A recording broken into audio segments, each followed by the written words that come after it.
ओम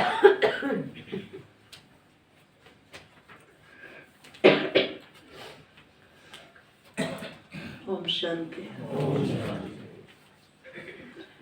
आज के बाबा की 26 तारीख की महावाक्य है। आज बाबा ने कहा वायुमंडल को शुद्ध बनाने के लिए अमृत वेले याद करना जरूरी है। अमृत वेले याद करने से क्या फायदा है कि सारी दुनिया सोई हुई रहती है उस समय, और भगवान चक्कर लगाता है अपने बच्चों के पास। तो जो बच्चे उस समय उठ के बाबा को याद करते हैं और बाबा उन बच्चों को शक्ति भी दे के जाता है, दृष्टि भी दे के जाता है, तो उनके घर का वायुमंडल भी शुद्ध हो जाता है, पवित्र हो जाता है। तो इसीलिए अमृत वेला याद करना जरूरी है। दूसरा बाबा ने कहा जो बच्चे बाबा को तन मन धन से अर्पण होते हैं, बाबा का समझ के चलते हैं, अर्पण होके चलते हैं, बाबा ने कहा वो उतने ही ताकतवर बनते हैं, उतने ही शक्तिशाली बनते हैं, उतने ही योगी आत्मा बनते हैं, बाबा के साथ का अनुभव करते हैं। और जिनको अपने धन संपत्ति का नशा रहता है तो फिर वो बाबा के साथ का अनुभव नहीं करते। नशा है माना उसको अर्पण नहीं किया है। तो चेक करना है कि हम कितने बाबा को अर्पण बुद्धि है। और बाबा ने कहा जैसे कोई भक्ति मार्ग में या दुनिया में भी किसी बीमारी से छूटने के लिए या तो कोई मंदिर जाता है, मन की कोई बीमारी होगी तो उससे छूटने के लिए मंदिर जाते हैं। अगर शरीर की बीमारी है तो उससे छूटने के लिए डॉक्टर के पास जाते हैं। डॉक्टर क्या करता है? इंजेक्शन लगा देता है, तो ताकत भी मिलती है और बीमारी से राहत भी मिलती है। तो बाबा के पास जब आते हैं तो बाबा क्या करते हैं? तन और मन की दोनों ही बीमारियों से मुक्त होने के लिए इंजेक्शन लगाते हैं, और वो इंजेक्शन है ज्ञान और योग का। तो ज्ञान योग जब समझ में आता जाता है तो योग से भी बहुत फायदा होता है। तो आज बाबा ने कहा मीठे बच्चे, अमृत वेले के शांत शुद्ध वायुमंडल में तुम देह सहित सब कुछ भूल मुझे याद करो। अमृत वेले के शांत शुद्ध वायुमंडल में तुम देह सहित सब कुछ भूल मुझे याद करो। उस समय याद बहुत अच्छी रहेगी। प्रश्न है बाप की ताकत प्राप्त करने के लिए तुम बच्चे सबसे अच्छा कर्म कौन सा करते हो? बाप की ताकत प्राप्त करने के लिए तुम बच्चे सबसे अच्छा कर्म कौन सा करते हो? लौकिक में भी अगर किसी बाप के 4 बच्चे होते हैं, कोई काम के लिए कहा जाता है तो कई बच्चे उसमें से ऐसे होते हैं कोई कोई जो तुरंत हाँ जी करके खड़े रहते हैं। तो बाप को कौन से बच्चे अच्छे लगेंगे? कुछ अलबेलापन कर देंगे, आलस्य कर देंगे, आज नहीं कल करेंगे। लेकिन उसमें से कुछ ऐसे भी होते हैं जो तुरंत उस कार्य को करने के लिए हाँ जी करते हैं। तो बाबा के पास भी बाबा को कौन से बच्चे अच्छे लगते हैं? तो ये भी अच्छा कर्म है, हाँ जी करना भी तो एक अच्छा कर्म है। तो बाबा ने कहा सबसे अच्छा कर्म है बाप पर अपना सब कुछ तन मन धन सहित अर्पण करना।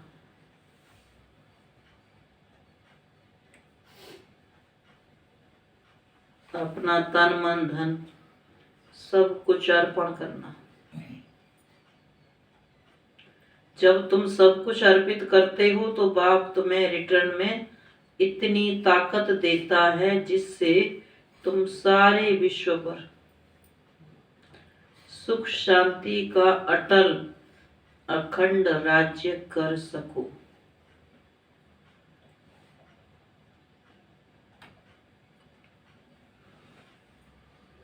सारे विश्व में अटल अखंड सुख शांति का राज्य कर सको, बाबा इतनी ताकत देता है। दूसरा प्रश्न है, बाप ने कौन सी सेवा बच्चों को सिखलाई है जो कोई मनुष्य नहीं सिखला सकता? बाप ने कौन सी सेवा बच्चों को सिखलाई है जो कोई भी मनुष्य नहीं सिखला सकता?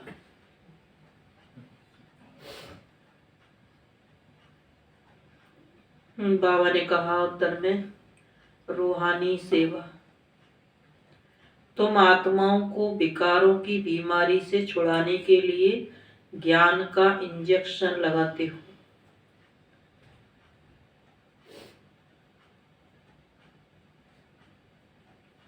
होता है ना, कोई तो एक इंजेक्शन में खड़े हो जाते हैं सही, और कईयों को फिर ज्यादा बीमारी होती है तो फिर रोज लगाना पड़ता है, हफ्ते हफ्ते भी लगता है। तो यहाँ भी बाबा ने कहा कोई तो थोड़ा भी ज्ञान की पॉइंट बुद्धि में बैठ गई तो खड़े हो जाते हैं, और कईयों को फिर रोज रोज समझाते हैं तो भी नशा नहीं चढ़ता है। कई ऐसे एक हफ्ते में एक दिन आते हैं लेकिन बहुत नशे में रहते हैं, ऐसे भी हैं। तो बाबा ने कहा तुम आत्माओं को विकारों की बीमारी से छुड़ाने के लिए ज्ञान युग का इंजेक्शन लगाते हो। तुम हो रूहानी सोशल वर्कर। मनुष्य जिस्मानी सेवा करते हैं लेकिन ज्ञान इंजेक्शन देकर आत्मा को जागती ज्योति नहीं बना सकते। यह सेवा बाप ही बच्चों को सिखलाते हैं। ओम शांति। भक्ति मार्ग में दुनिया में जितना अंधकार, जितने सत्संग उतना ही अंधकार, जितने सत्संग उतना ही अज्ञानता कहो, सब कुछ है दुनिया में। उसको कहते हैं ना 100% गिरावट, और इतने सब कुछ भक्ति मार्ग की सब सामग्री है, उसके होते भी ये सब कुछ है। इसका मतलब वहां कहीं भी परमात्मा का नाम है लेकिन विधिवत नहीं है, सच्चाई से नहीं है, पहचान नहीं है। भगवानुवाच, यह तो समझाया गया है कि मनुष्य को भगवान कभी भी नहीं कहा जा सकता। यह है मनुष्य सृष्टि और ब्रह्मा विष्णु शंकर सूक्ष्म बतन में। अब भगवान की पहचान क्या है? जिसने भगवान को पहचाना है तो भगवान के पीछे भागेगा। कहाँ भागेगा कि भगवान कहाँ आया है, कैसे मिलता है, उससे मिलने की क्या विधि है। जिसको आत्मा का अनुभव ही किया है, परमात्मा का किया है, वो भागेगा। और जिसने भक्ति मार्ग का अनुभव किया है वो भक्ति मार्ग में भागते हैं। तो वहां भागने वाले ज्यादा हैं और ज्ञान में उनके अनुसार कम है, क्योंकि देवता कुल की आत्मा ही इधर आती है, बाकी तो सब भक्ति में ही जाते हैं। तो बाबा ने कहा विनाशी शरीर का बाप तो विनाशी है, यह सब जानते हैं। पूछा जाता है तुम्हारे इस विनाशी शरीर का बाप कौन है? आत्मा का बाप कौन है? आत्मा जानती है, वह परम धाम में रहते हैं। अभी तुम बच्चों को देह अभिमानी किसने बनाया? देह को रचने वाले ने। अब देह अभिमानी कौन बनाता है? जो आत्माओं का अविनाशी बाप है। अविनाशी माना जिसका आदि मध्य अंत नहीं। अगर आत्मा का और परमात्मा का आदि मध्य अंत कहें तो फिर रचना का भी सवाल उठ जाए। उनको कहा जाता है अविनाशी आत्मा। अविनाशी परमात्मा, आत्मा का नाम आत्मा है। बरोबर आत्मा अपने को जानती है कि हम आत्मा हैं। मेरी आत्मा को दुखी मत करो, मैं पाप आत्मा हूँ, ये आत्मा कहती है। स्वर्ग में कभी भी यह अक्षर आत्माएं नहीं कहेंगी। इस समय ही पतित आत्मा पतित बनती है, जो फिर पावन बनती है। पतित आत्मा ही पावन आत्मा की महिमा करती है। पतित आत्मा ही पावन आत्मा जो मंदिर में देवताओं के रूप में उनकी महिमा करती है। जो भी मनुष्य आत्मा है उनको पुनर्जन्म तो जरूर लेना है, यह सब बातें नई हैं। बाप फरमान करते हैं, उठते बैठते मुझे याद करो। आगे तुम पुजारी थे, सिवाय नमः कहते थे। अब आप कहते हैं तुम पुजारियों ने नमः तो बहुत किया है, अब तुमको मालिक पूज्य बनाता हूँ। पूज्य को कभी नमः नहीं करना पड़ता। पुजारी नमः अथवा नमस्ते करते हैं।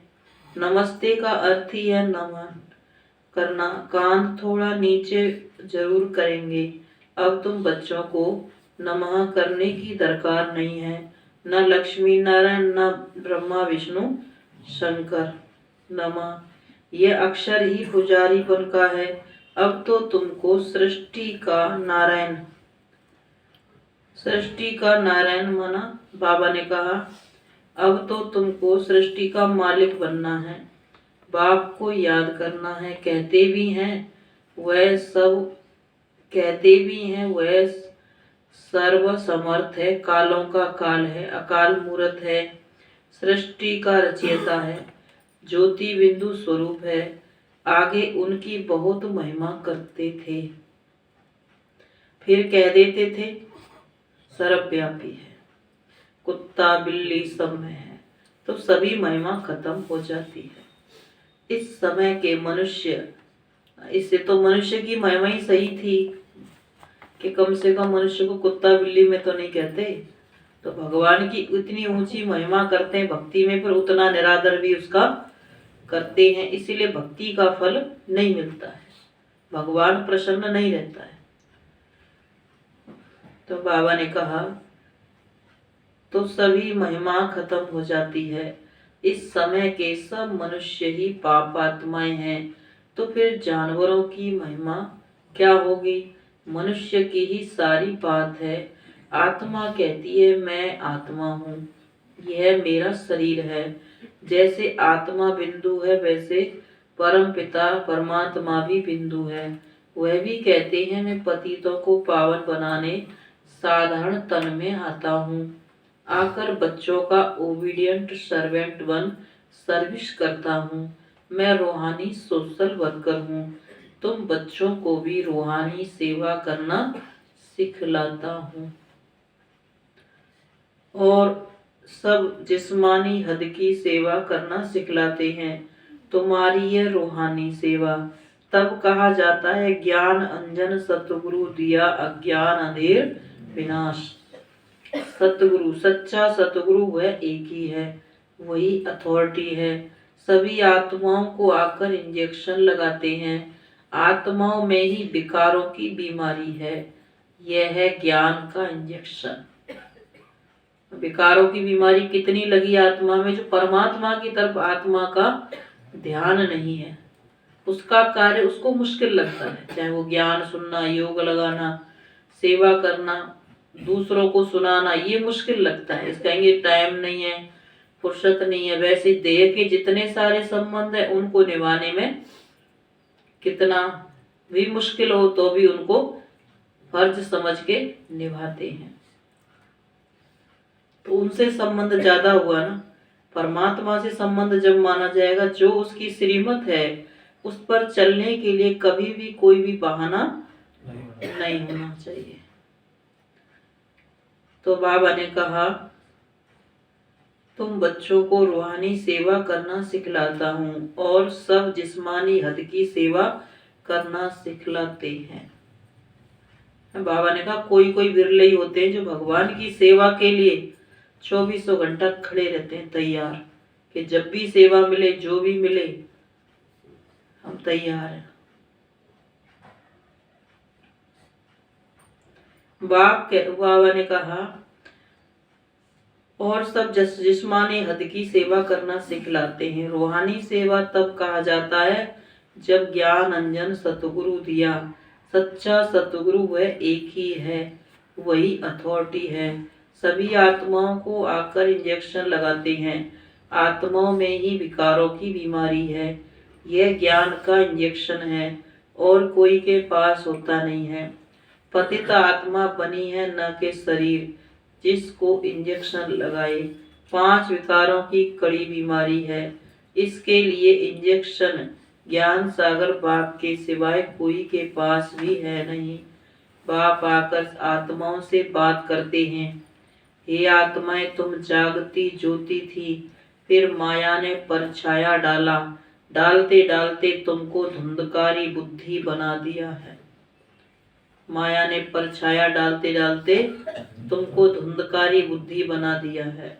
बाकी कोई युधिष्ठिर व धृतराष्ट्र की बात नहीं, यह रावण की बात है।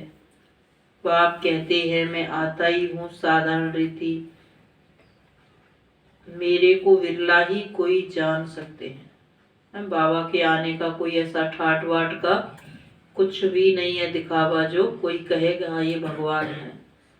तो जिसने ज्ञान को समझा है वही पहचान सकता है कि ये परमात्मा है। मेरे को कोई विरला ही जान सकते हैं। शिव जयंती अलग है, कृष्ण जयंती अलग है। बाबा ने कहा परमपिता परमात्मा शिव को श्री कृष्ण से मिला नहीं सकते। कह देते ना भगवान सब एक ही हैं, तो सबकी महिमा अलग अलग है, श्री कृष्ण से मिला नहीं सकते। वह निराकार वह साकार। बाप कहते हैं मैं हूँ निराकार, मेरी महिमा भी गाते हैं। हे पतित पावन, आकर इस भारत को फिर से सतयुगी देवी राजस्थान बनाओ। कोई समय देवी राजस्थान था, अभी नहीं है, फिर कौन स्थापन करेंगे? परम पिता परमात्मा ही ब्रह्मा द्वारा नई दुनिया स्थापन करते हैं। अभी है पतित प्रजा का प्रजा पर राज्य, इनका नाम ही है कब्रिस्तान। माया ने खत्म कर दिया है। अब तुमको देह सहित देह के सब संबंधियों को भूल मुझ बाप को याद करना है। शरीर निर्वाह अर्थ कर्म भी भल करो। जो कुछ समय मिले तो मुझे याद करने का पुरुषार्थ करो। यह एक ही तुमको युक्ति बताते हैं, सबसे जास्ती मेरी याद तुमको अमृत वेले रहेगी। कि उस समय कोई काम धंधा नहीं होता है, मन शांत होता है, क्योंकि वह शांत शुद्ध समय होता है। उस समय न चोरी चोर करते, उस समय न चोर चोरी करते और ना कोई पाप करते, ना कोई विकार में जाते। सोने के टाइम सब शुरू करते हैं, उसको कहा जाता है घोर तमो प्रधान रात। अब बाप कहते हैं बच्चे पास्ट इज पास्ट, भक्ति मार्ग का खेल पूरा हुआ। अब तुमको समझाया जाता है यह तुम्हारा अंतिम जन्म है। यह प्रश्न उठ नहीं सकता कि सृष्टि की वृद्धि कैसे होगी। अब तो अंतिम जन्म है, अंतिम समय। बाबा ने कहा वापिस घर जाना है, खेल पूरा होना है। तो अब ये प्रश्न उठ नहीं सकता कि सृष्टि की वृद्धि कैसे होगी। वृद्धि तो होती रहती है। जो आत्माएं ऊपर है उनको नीचे आना ही है। जब सभी आ जाएंगे तब विनाश शुरू होगा। फिर नंबरवार सबको जाना ही है। गाइड सबसे आगे होता है ना, शिव बाबा आगे आगे और सब आत्माएं उनके पीछे पीछे जाएंगी। बाप को कहा जाता है लिबरेटर, पतित पावन। पावन दुनिया है ही स्वर्ग, उनको बाप के सिवाय कोई बना न सके। अब तुम बाप की श्रीमत पर भारत की तन मन धन से सेवा करते हो। गांधी जी चाहते थे परंतु कर न सके। ड्रामा की भाभी ऐसी थी जो पास्ट हुआ। पतित राजाओं का राज्य खत्म होना था तो उनका नाम निशान खत्म हो गया।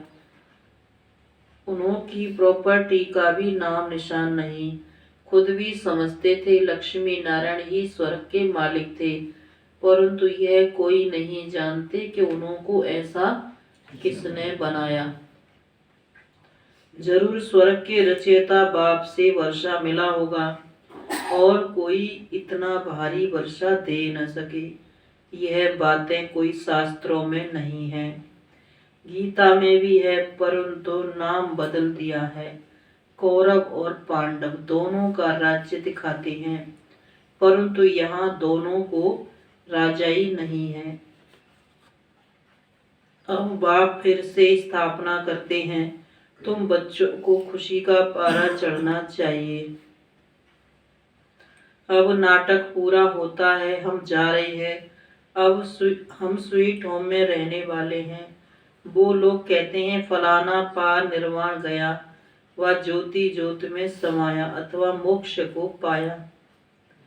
भारतवासियों को स्वर्ग मीठा लगता है, वह कहते हैं स्वर्ग पधारा। बाप कहते हैं मोक्ष तो कोई पाता नहीं है, सभी का सदगति दाता एक बाप है, पतित पावन है। वह जरूर सबको सुख देगा। एक निर्वाण धाम में बैठे और एक दुख भोगे, यह बाप सहन नहीं कर सकता। इसलिए इस दुनिया में सुख किसी को नहीं आना, चाहे करोड़पति हो चाहे कोई गरीब हो, तो कोई न कोई सबको है। तो बाप ऐसे नहीं चाहेगा कि एक बच्चा मेरा दुखी रहे और दूसरा बच्चा सुखी रहे।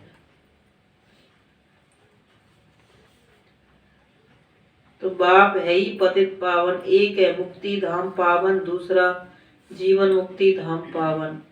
फिर द्वापर के बाद सभी पतित बन जाते हैं। पांच तत्व आदि सब तमो प्रधान बन जाते हैं। फिर बाप आकर पावन बनाते हैं। फिर वहां तो पवित्र तत्वों से तुम्हारा शरीर कोरा बनता है, नेचुरल ब्यूटी रहती है, उनमें कोई कशिश रहती है। श्री कृष्ण में कितनी कशिश है।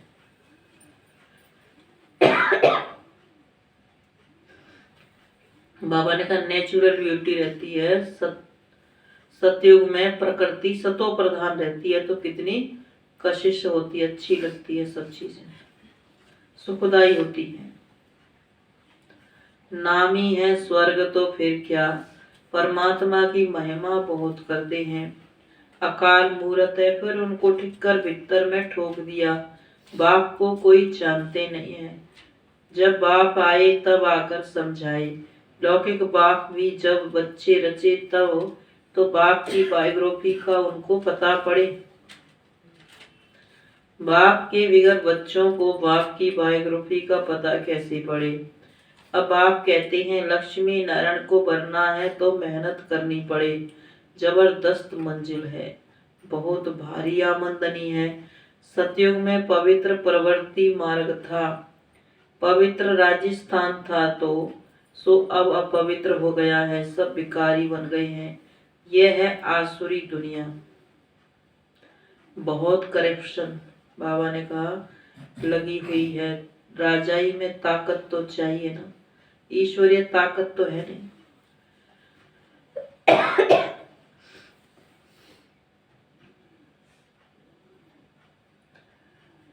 प्रजा का प्रजा पर राज्य है, तो जो दान पुण्य अच्छे कर्म करते हैं उनको राजाई घर में जन्म मिलता है, वह कर्म की ताकत रहती है। अभी तुम तो बहुत ऊंच कर्म करते। बाबा ने कहा राजाई कुल में जन्म लेना, वो ताकत किस में होती है, कर्म में। कर्म से ताकत मिलती है राजाई कुल में जन्म लेने की।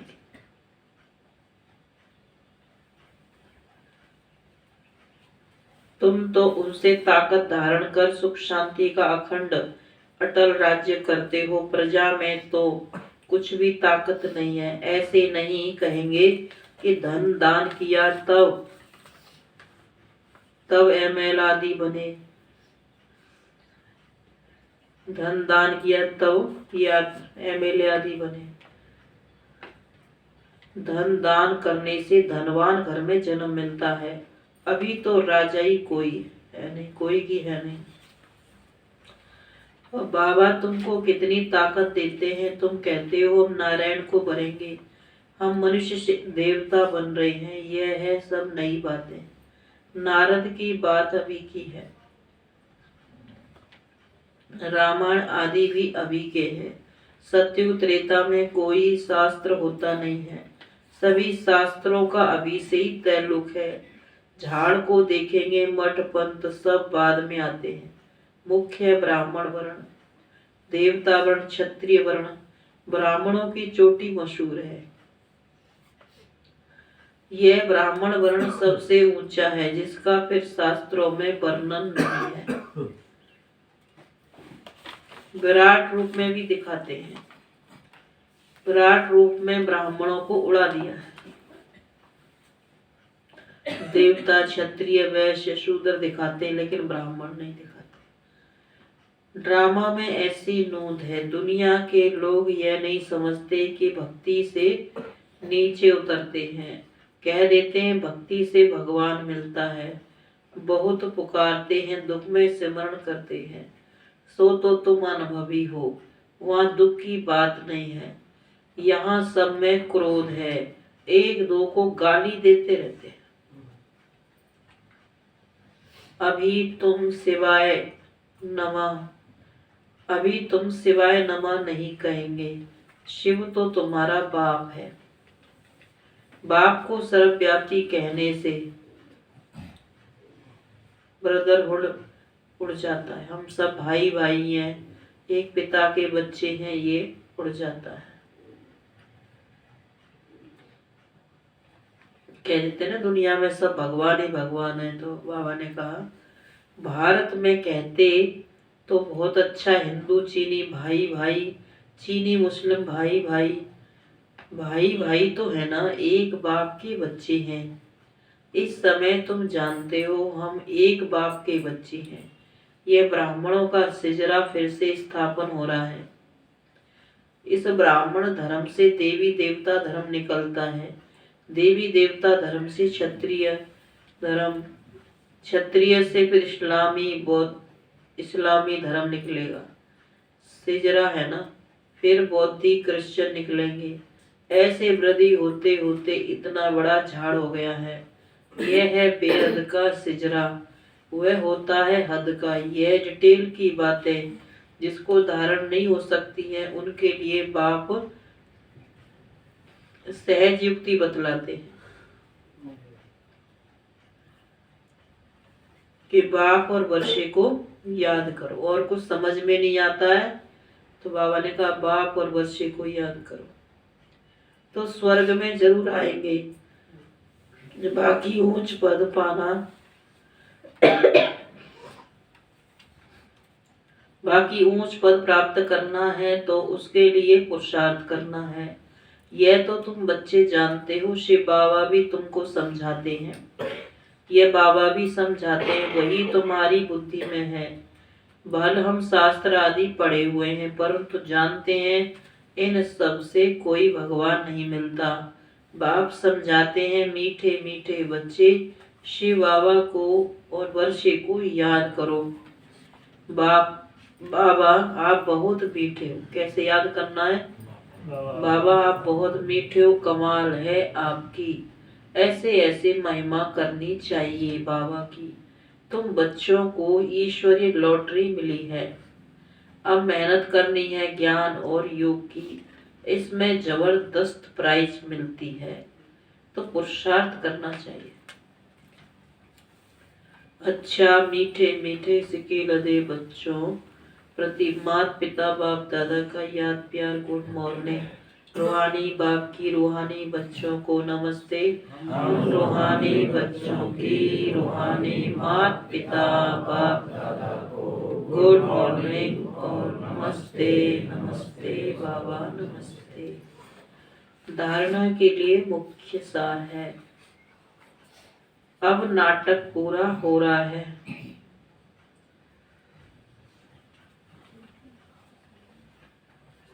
हम अपने स्वीट होम में जा रहे हैं।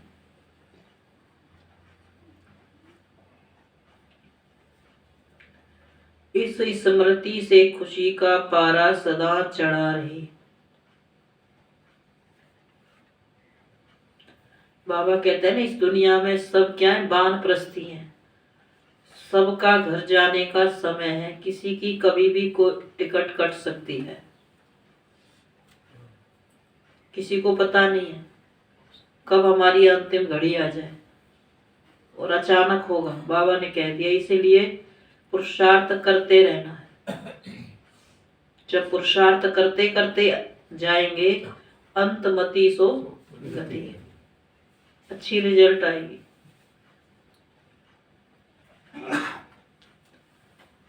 तो अब नाटक पूरा हो रहा है, हम अपने स्वीट होम में जा रहे हैं।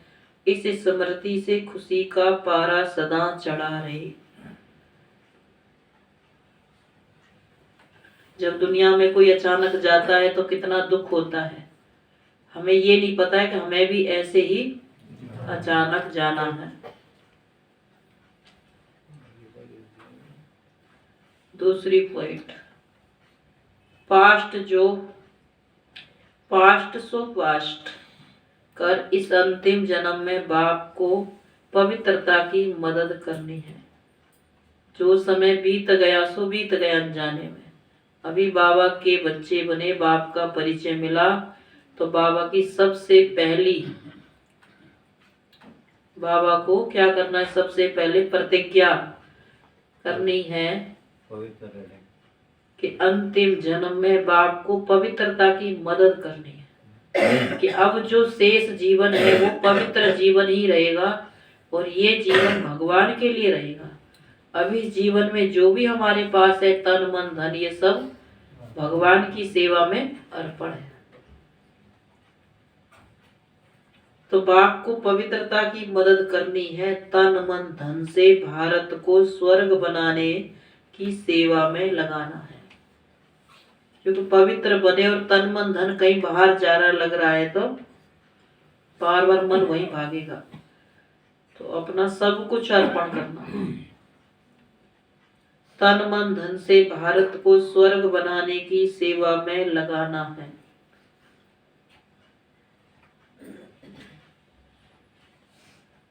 वरदान,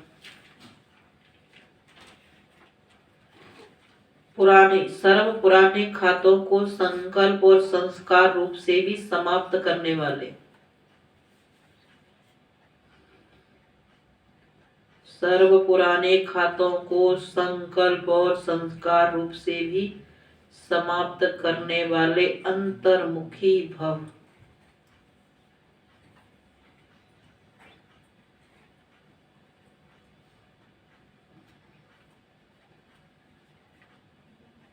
विस्तार, बाप दादा बच्चों के सभी चौपड़े अब साफ देखना चाहते हैं।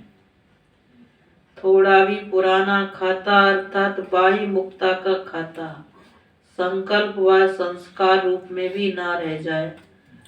सदा सर्व बंधन मुक्त और योग युक्त इसी को ही अंतर्मुखी कहा जाता है। बंधन मुक्त और योग युक्त, इसको ही अंतर्मुखी कहा जाता है। इसलिए खूब सेवा खूब करो, लेकिन बाह्य मुखी से अंतर्मुखी बनकर करो। होता है ना, सेवा में आवाज बहुत होती है, तो बाबा कहते सेवा भल करो लेकिन आवाज में नहीं आओ। बाह्य मुखी से अंतर्मुखी होकर के सेवा करो। अंतर्मुखता की सूरत द्वारा बाप का नाम वाला करो। अंतर्मुखता की सूरत द्वारा ही बाप का नाम वाला करो। आत्माएं बाप का बन जाएं, ऐसी सेवा करो जो आपको देख करके आत्माएं बाप का बन जाएं। ऐसा प्रसन्न चित्त बनाओ। सेवा करते खुश होंगे, भगवान के बनते खुश होंगे तो दुनिया क्या होगी? इनको जरूर कुछ मिला है। तो आपको देख करके परमात्मा का बन जाएंगे। इनका जीवन कितना खुश नसीब है। तो सेवा से मिलती है खुशी, ज्ञान योग से मिलती है खुशी, धारणा से भी मिलती है खुशी। खुद को तो खुशी मिलती है, दुनिया को तो बाद में मिलेगी, पहले खुद को जब पक्का करते हैं तो खुद को मिलती है।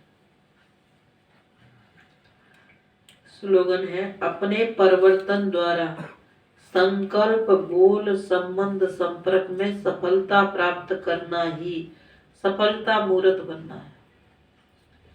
अपने परिवर्तन द्वारा संकल्प, बोल, संबंध, संपर्क में सफलता प्राप्त करना ही सफलता मूर्त बनना है।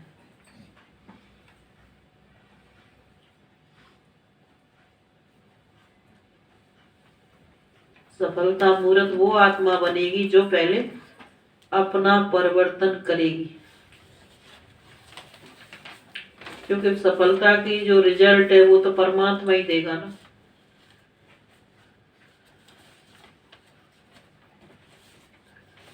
तो आज बाबा ने विशेष अमृत वेले के लिए हमको स्मृति में दिलाया। और दूसरा, आत्मा को ताकतवर बनाना है, शक्तिशाली बनाना है तो अर्पणमय होना है। तीसरा, रूहानी सेवा जरूर करनी है, इंजेक्शन जरूर, ज्ञान का इंजेक्शन जरूर लगाना। कोई सुनाते हैं ना, इन्होंने ऐसा ज्ञान सुनाया, एक पॉइंट से ही सारा जीवन बदल गया। सुनवाया तो बाबा ने ही था, लेकिन वो कोई न कोई आत्मा निमित्त बन जाती है। ओम शांति।